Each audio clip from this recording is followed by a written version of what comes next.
Hi, I'm Ricky Kalmon, and welcome to another episode of Amplify Your Mindset. Thank you for listening and watching. Truly appreciate your support. And please check out my book, Leverage Your Mindset, available online from Walmart, Target, Barnes & Noble, and my friends at Amazon.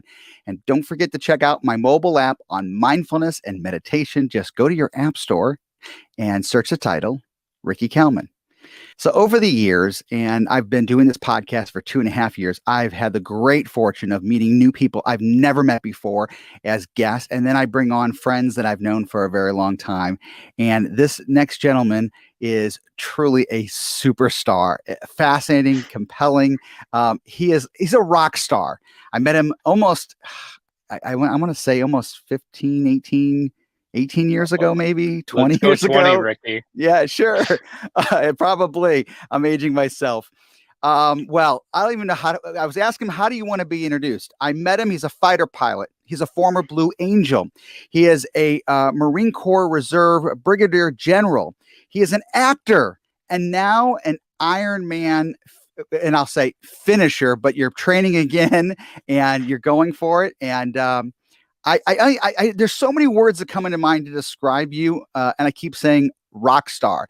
And you're actually doing this podcast from your training van that I've been following you online. First of all, Len Anderson, welcome to the program.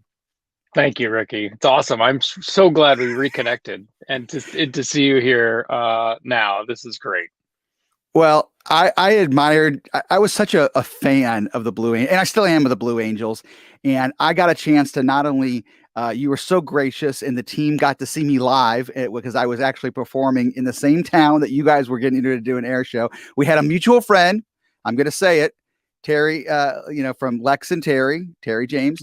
And I got a chance to connect with you and the team, and you invited me on literally the tarmac. I got to be on the tarmac and to feel the thrust and be close to you. Were actually announcing then. You weren't flying. You were actually the announcer, and it was pretty cool. And we've kept in touch a little bit over the years. I followed your career. You are still active in service, and thank you so much for your service. I have followed you. You were in Captain Phillips as an extra, and I got a chance to see you there, and I was so proud to tell Mike, I know that guy. And now I see you're training for another Ironman. Yes, another next month. It starts to happen quick, and I think it's more just a release of being towards the end of this pandemic. I hope, right? It's just gratitude, being able to actually race. We didn't have anything in 2020. There was nothing going on. So I think part of getting in the shape that I'm in now is because I had nothing else to do but ride a bike and run. Couldn't do anything. So between my Marine Corps job, after that, it was just, well, I might as well go ride a bike. That's how it started. And okay, so I want to go back a little bit. You served the military. You actually served, is it 4 years you were in the Blue Angels? Is that correct? I did 3 years in the Blue Angels, and that's a typical tour for the Blue Angels because of how much you're traveling. And of course, you saw the air shows. It's pretty grueling. And granted, I love the flying. It's the best flying I will ever do in my life. But it is a little bit taxing on the body, and it's a little bit taxing on your schedule and your family. And so you do a few years and you move on. You have other guys that come in and gals that come in to do the job after you and get a chance, because it is one of the best experiences I've had. And of course, I would have never been there without the Marine Corps. Yeah, absolutely.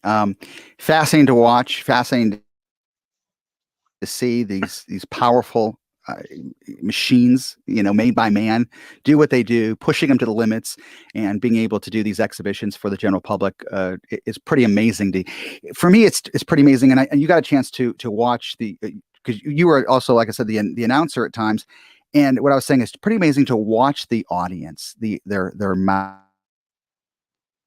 drop in awe of the talent that you guys have, and be able to really show the talents of these incredible men and women.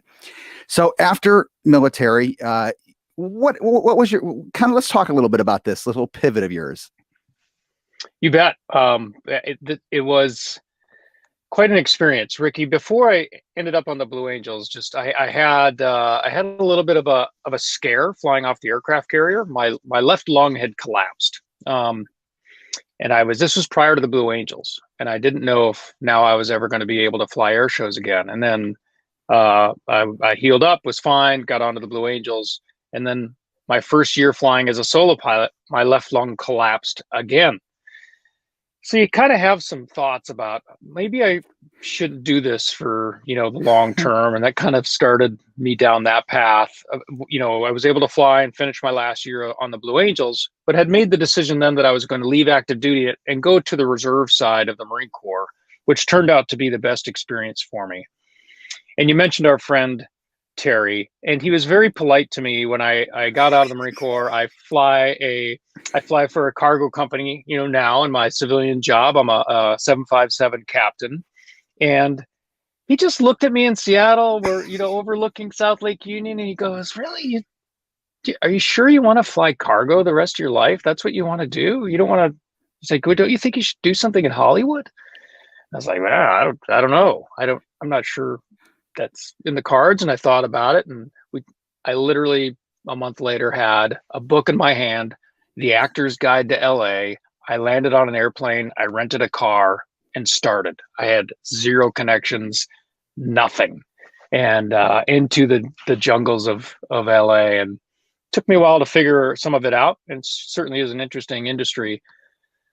But I was kind of balancing FedEx, Marine Corps Reserves, and this acting career all at the same time. It was kind of three big bowling balls I was juggling. And eventually, as the acting, it was consistent, a little parts here and there. But eventually, I kept continuing to climb and rank in the Marine Corps, and that became very important to me. And I've been on and off active duty now over the last 15 years as a reservist. I think I've been on active duty for 6 or 7 of those. So. It's been an interesting experience to be able to come in and out of that. I know that encompasses a lot. There's a lot to unpack in there, but that's how I ended up on the acting side out in Los Angeles. What was it like for you? Different from the military? Absolutely. Very different in the military when you're in Los Angeles. One, you forget that, when I'm wearing a uniform and I'm with Marines and I'm standing next to them, I know that they've got my back. I've got theirs. Doesn't matter if I've known them for a minute or an hour or I've known them for 10 years. We will all go in and execute a mission, or maybe the job is here back in the United States. We're going to roll up our sleeves, we're going to get it done. I've met a lot of great people in Hollywood, but I've also met the flip side of that, where they're not as loyal, right? They're not going to be your friend. They might pretend to be your friend, but they're just not. And it was a different tribe than we had with the Marine Corps. So how many years were you actually in LA working? Oh boy. So let's see. I first started running around out there in 2007, just into 8, perfect timing, right at the market crash when jobs were hard to come by. I continued that until 2014, on and off until 2014. And the catalyst for me to leave was, quite honestly, the ISIS invasion of Iraq. And I mobilized again and went to Baghdad in 2014 to work with our Iraqi partners and start the fight against ISIS. And I haven't returned to LA since I've done that. I don't want to forget this. You said your lung collapsed twice. Was there a specific cause? Is it just genetics, or what was the cause of it? Yeah, I think for the lung itself, there was some genetics involved. The surgeon, he had a couple ideas as to why. So when they went in and repaired it, they basically they've glued the lung in. It's not going anywhere now, and it works. And I'm still able to fly, and I have had zero issues. And now you're pushing yourself in as an athlete, right? I'm not sure I've lost too much lung capacity out of the whole deal. So, I just keep going. All right. So jokingly, before we started recording, I said, I follow you online on social media, and every so often I see a picture of you, your training van. And to me, it almost, it's almost like Mission Impossible or like Meet the Fockers. Like it looks like this, complete like command center, because you've got it down to travel and train, swim, swimming, running, biking, training your body and conditioning yourself. And tell us a little bit about, your daily activities. Because what I see is usually you showing up probably someplace and it says like waiting for the pool to open. That can be a lot of my day, is sometimes parked outside of places waiting for them to open. But I'm in a little bit of a transition. This probably isn't a full-time thing for me, but I know here in the next few months, I'm going to be moving in my reserve career, my reserve job. So I decided to get out of an apartment a little bit early and try the van life and travel and go to some races and use this as a base camp, this van that has, like you said, all the gear I need, and it's self-sufficient. And quite honestly, I don't have to be on airplanes. I don't have to be in hotels. It was somewhat of a pandemic idea as well earlier on. I've had this now for about 6 months and I'm still figuring it out. There's things that I just don't, you either don't use or don't need, and you kind of figure out what you really need when you only have the space of a van to deal with. But day to day, I have a coach. I started with a coach about a year ago to train for triathlons. If there's anything I've learned, either whether I was learning how to golf or how to write, or you hire somebody, right? You hire a professional to help you along that path. So I have a weekly schedule that I work out with him, and generally it revolves around when I'm able to get pool times, because I still have to reserve lanes, etc. So tomorrow morning, for example, I'm up at 5. I'll drive out to the pool. Pool opens at 6, swim from 6 to 7 or so, turn back around, drive to work, into the office at 7:30. Generally 7:30 till probably 5:30 or 6 p.m. at night is encompassed with my current position, working for Marine Forces Cyber Command. And that's been an incredible job. After that, though, I turn around and I'm back on a bike or I'm running, and then it's the night, and then you just hit repeat, Ricky. It's it. That's what my week is like. Is it just me, or is this just fascinating? I mean, you have the mindset of somebody that just is constantly driven to not only build your physical body, but your mental capacity of service, of not giving up. I mean, the core values of just, your training, or is it just me? I know that other people have to agree with this, that, here you are just so casually, this is pretty amazing. So just a quarter of what you have done is an incredible accomplishment. I'm somewhat speechless here right now. Can we talk a little bit, about your service now? And I know that this is, I don't want to ask you sensitive things, and I'm being very careful. So what you can say, that'd be awesome. Oh, sure.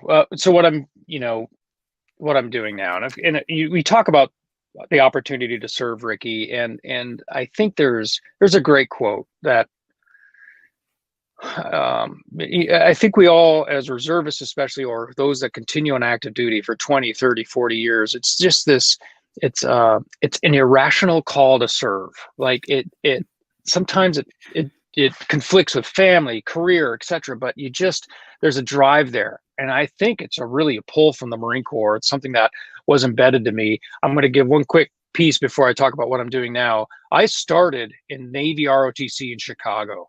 And the first day I arrived there, and I saw the individuals that were going Marine Corps, and I saw those that were going Navy. And while I certainly work very closely with my Navy brothers and sisters now, I knew I was in the wrong service and I had to be a Marine. So I went Marine Corps, and it turned out to be the best piece for me. So here I am flying F-18s. I've flown F-18s, both active duty and the reserves, for 20 years.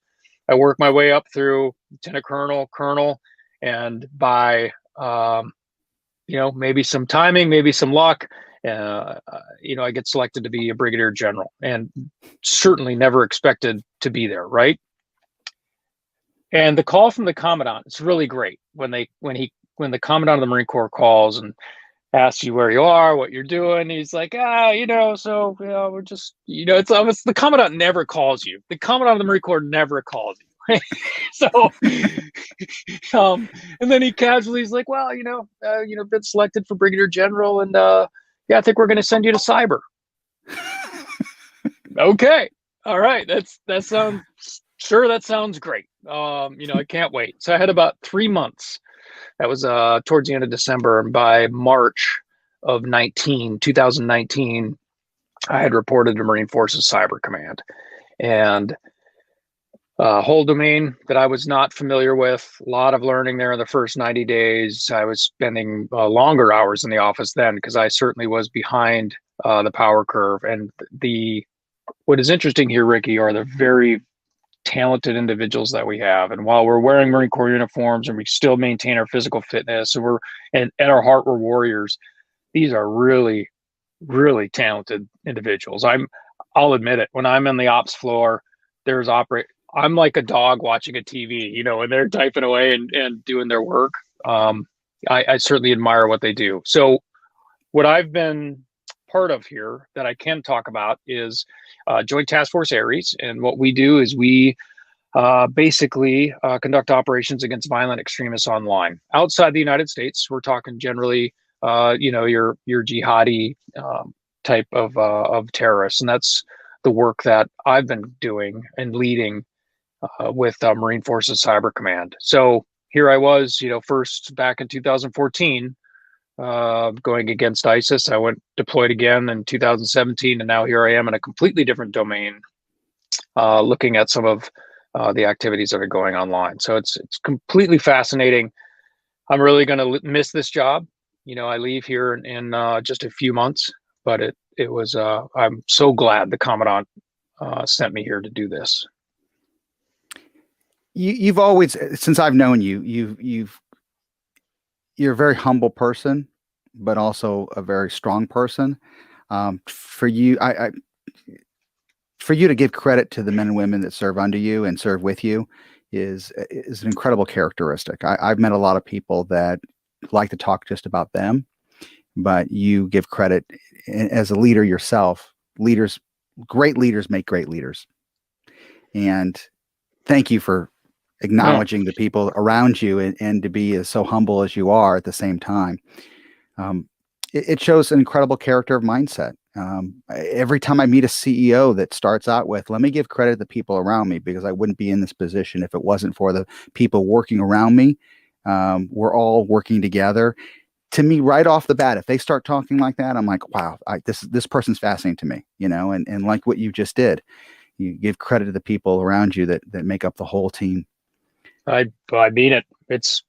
I wake up every morning hoping they stay in the Marine Corps, and don't leave, because you can imagine the opportunities that are on the outside, right, for these individuals. We don't pay them a lot. This is the military. It's not like it's service, and I think the mission and some of the things the opportunities that we have here are what keep Marines involved, particularly in this domain. Super challenging, always changing. You've seen, recent stuff on the news as far as what's happening in cyberspace. It's a constantly shifting domain. There's something about giving back. Recently, I had released a podcast with a gentleman. He is a physician. His name is Clay Lauder. It's on my podcast now. He is an author. He really talks about giving back. And I've never met somebody so happy to give to others.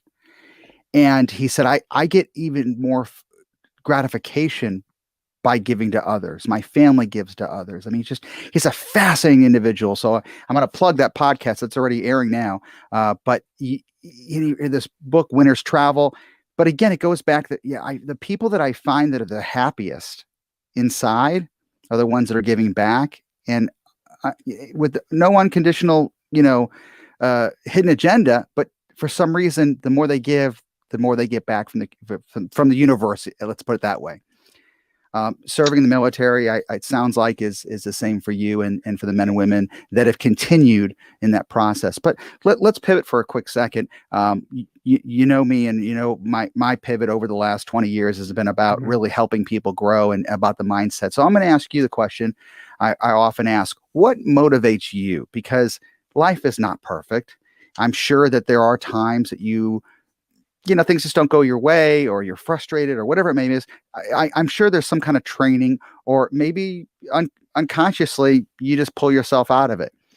Is there something particular that's helped you create the mindset? Because you've done, like I said early in this podcast, you've done so many things in your life, and you have so much more I know you're going to do. And it's just what an incredible accomplishment of what you're doing. Well, thanks, Ricky. I certainly appreciate that. I'll take on that compliment because I do need some of that positive reinforcement like everybody else. Like you said, there are bumps along the way. This isn't all perfect, whether it's going to be with family, friends, in careers.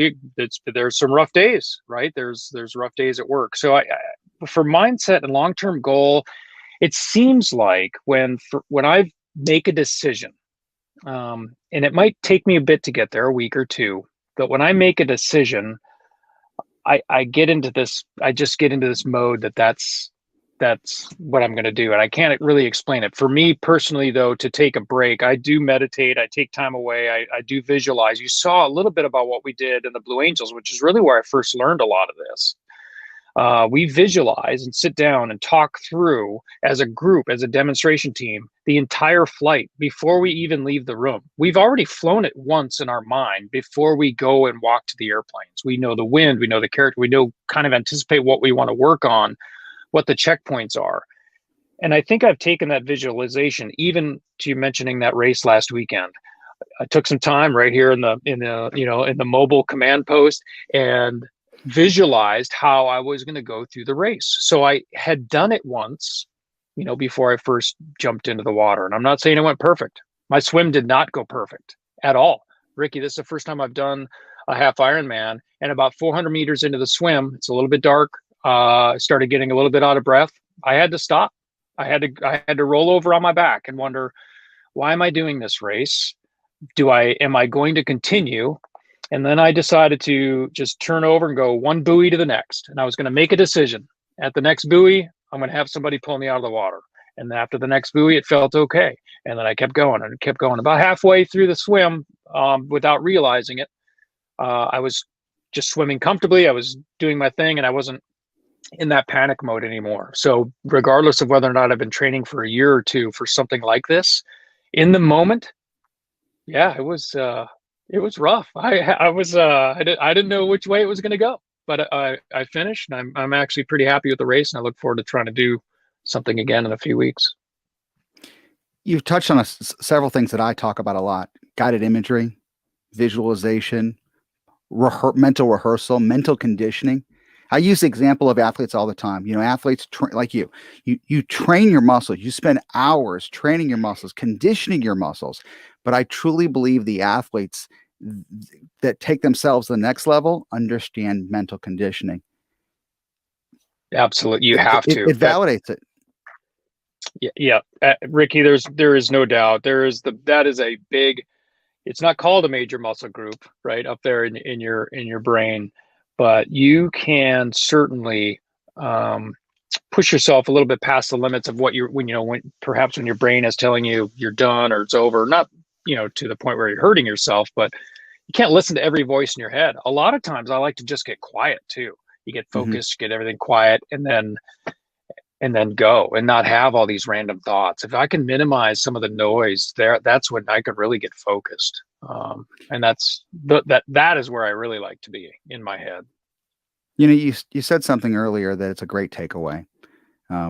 We talk about the training, we talk about the visualization, but in the moment when things happen, in the moment when you think that you might as well just give up, you can either talk yourself in and out of something very quickly. You can either say, I'm going to fail, and guess what? Your mind works to make that actually happen. You actually condition your brain. Once you say, I'm giving up, or I'm going to give up, or maybe I should give up, and you start leaning towards that direction of doubt, the mind accepts that's what it should do. But as you were talking about the race and swimming, conditioning yourself, pushing yourself a little bit more, setting a little bit of a goal, and then literally distracting yourself from that hyper intensive moment where it felt like, what am I doing? You've just kind of set the path. You changed your mindset, if you will. You changed the channel of your thoughts, and you stopped thinking of were laying on your back. You kept thinking about moving your muscles, breathing differently, and then getting from buoy to buoy and then finishing. That example alone, I think can set to anybody listening, whether you're in business, a leader, sales, it doesn't make a difference. Sometimes something will happen and you go, do I give up? Or you just keep pushing forward. Very, very, very quickly, I'm going to share with you an interesting story. I was getting ready to do a virtual broadcast to about 1,000 people.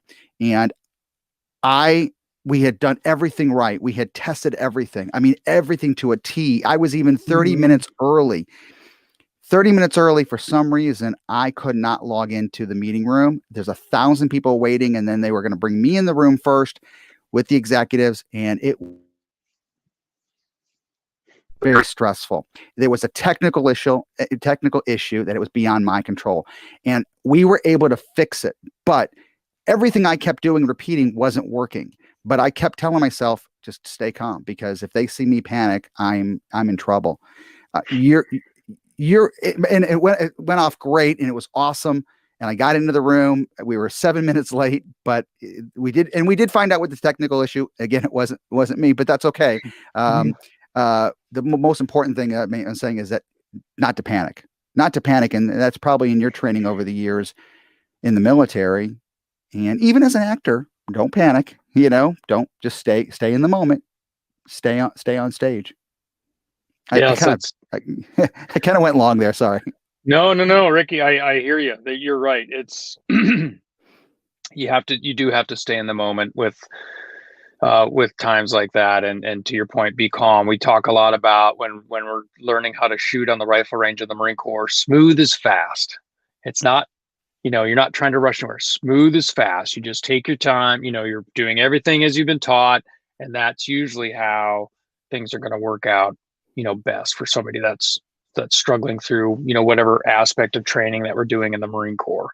So I hear you on that piece. I think some of the training for you mentioned acting, I was pretty successful up until I had gone out to LA, and hearing no or not getting hired, I think I needed that. And I got a lot of no's, a ton of no's. Did you ever say, do you know who you're talking to? Do you know who you're talking? I almost did. There was one time when I almost did, Ricky. I think my biggest disappointment out there was auditioning for the movie Avatar. No kidding. For the role of Marine aviator. All right. That's the role. I'm not kidding. I can't make it up. So I go in, I've got this. I mean, I've got all the lingo. I've got it all. Nothing, Ricky. Didn't even get a call.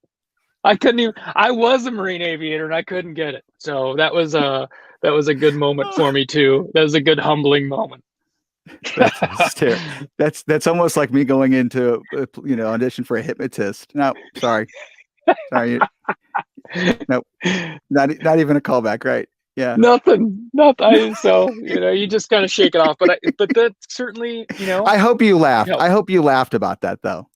I did. I'm laughing about it now, right? 15 years later, whatever the heck it was, I can't even remember. So of course, now that you move on, you have different successes in life. It's fine. Let's see. I know you were because I saw you in Captain Phillips. Yes. Great story there too, by the way. Go for it. Oh, okay. Because this was through a mutual friend out in LA. He was a producer, Dana Brunetti. He's also did House of Cards. He produced that. He produced The Social Network. He's got some other things now under, I think his shingle is Calvary Media. He's still somewhat active, but I still do reach out and I'm in touch with him. He's on Malta. That's where that movie was filmed, Captain Phillips. Because the sister ship to the Maersk, Alabama was there. Tom Hanks is out there. They're filming on site. They go out on the boat every day, come back at sunset. Well, they had hired some folks to take over the bridge of the Maersk, Alabama, like you saw in the movie. And it was actors. They didn't know how to hold weapons. They didn't know how to even have their gear on. Helmets are backwards. It was bad. So he calls me from Malta. Where are you? So I'm in Memphis. At the time, I was in the reserves and flying for FedEx. Said, can you get to Europe? If you get anywhere in Europe, I can fly you down to Malta. I need somebody to lead this team to come up. Because he knew I was acting. I had a couple little parts. And I said, absolutely, I'll be there. And I wasn't on the schedule for FedEx, so I jumped on a FedEx airplane, though, did a jump seat, got over to Europe. He flew me down. It took 12 days of me sitting on the rooftop pool of the Hilton Intercontinental Malta, waiting for them to call me to go down to the ship for that 10 seconds you saw in that movie. But I did get to see Tom Hanks and spend a week and a half on Malta, and what a great experience. So yeah, I have to give credit to Dana Bernetti on that one for giving me the call and letting me come out and do that. But what an experience, right? I think about it now, and I was just so in the moment, Ricky, of, getting hired, getting a job, speaking role. I'm in the union. This is all good. This is my big break. I'm coming out, and 10 seconds of a darkened screen. It was good. I enjoyed it. That's really funny. My brother-in-law is an interesting. He kind of reminds me of you. He's a jack of all trades. He's an actor. He went to the Citadel. Lawyer. He's just done a little bit of everything. One day, he calls and says, "Hey, there's a TV show filming and I'm gonna forget the show, but they were filming in Charleston, and they needed somebody to show them. Well, it's a long story, but he was literally showing them how to either do march or hold weapons, and so same thing. I think it was wild. And then he calls one day, "Oh, I'm doing a House of Cards episode." I just. But he's not. I mean, it's like he's so talented, and he just jumps into these things, and it's just the mindset of, sure, I could do it. I'll do it. But why not? Why not? Why not? What else were you in? You were going to say, what else were you in besides House of Cards? I wasn't in the House of Cards. The producer, he did that show, but I was in 13 hours. Yes. Yeah, 13 hours. I'm in a lot of the Transformers movies, but you only hear my voice. So when you hear pilot communications, some of the over tracks with Transformers, that's me. And I think 3 or 4 of those movies, that started because of a quick show called Castle. I did some basically voiceover for a drone piece on Castle, and then I had a friend of mine and also manager. At the time, he was at Brillstein, Peter Gallagher. He said, "Hey, they're looking for somebody that's done Top Gun and to work with Michael Bay." Okay, that sounds awesome. I would love to do that. How do I work with Michael Bay? So, and that's how 13. So this is leading up to the 13 hours piece. So I'm doing the voiceover. So he calls me in to his office, sits down, shows me, the unreleased Transformers footage that he's got, and says, "What pilots say here?" And I just rattled off a couple things. He's like, "That's great.